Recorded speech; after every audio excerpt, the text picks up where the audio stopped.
न विकम्पितुमर्हसि धर्म्याधियुद्धात् श्रेयोन्यत् क्षत्रियस्य न विद्यते.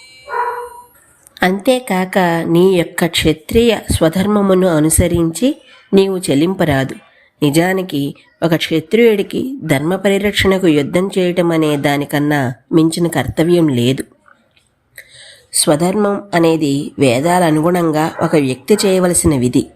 2 రకముల స్వధర్మములు, వేద నిర్దేశిత విధులు ఉన్నాయి. పరధర్మ అంటే ఆధ్యాత్మిక విధులు మరియు అపరధర్మ అంటే ప్రాపంచిక విధులు. తనను తాను ఆత్మగా భావించినప్పుడు భగవంతుని ప్రేమించి భక్తితో సేవించడమే చేయవలసిన విధి. దీని పరధర్మం అంటారు. కానీ మానవాళిలో ఎక్కువ శాతం మంది ఈ ఆధ్యాత్మిక కోణం కలిగి ఉండరు. కాబట్టి తమని తాము శరీరాలుగా భావించుకునే వారి కోసం కూడా వేదాలు విధులను సూచించాయి.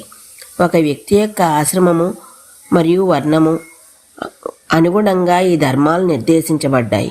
వీటిని అపరధర్మములు లేదా లౌకిక విధులు అంటారు.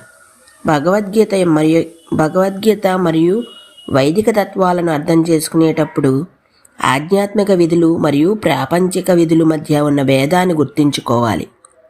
వృత్తిపరంగా అర్జునుడు యోధుడు కాబట్టి ధర్మ పరిరక్షణ కోసం పోరాడటం యోధుడిగా తన వృత్తి ధర్మం. శ్రీకృష్ణుడు దీన్ని స్వధర్మం అని అంటున్నాడు.